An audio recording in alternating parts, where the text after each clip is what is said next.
America చైనాని దెబ్బ కొట్టాలనుకుంటుంది, especially ఆర్థికంగా.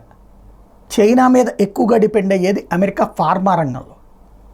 అమెరికాలో అమ్మేటటువంటి మందుల తయారీలో 9 నుంచి 10% చైనాలోనే తయారవుతాయి. ఇప్పుడు చైనాకి చెక్ పెట్టేందుకోసం అని చెప్పేసి ఒక సరికొత్త చట్టాన్ని అక్కడ ఉన్నటువంటి పార్లమెంట్లో ఆమోదించారు. దాని పేరే బయోసెక్యూర్ యాక్ట్. ఇది సెనెట్ ఆమోదం పొంది రాష్ట్రపతి అంటే అక్కడ అధ్యక్షుడి ఆమోదం పొందితే లైన్లోకి వస్తుంది.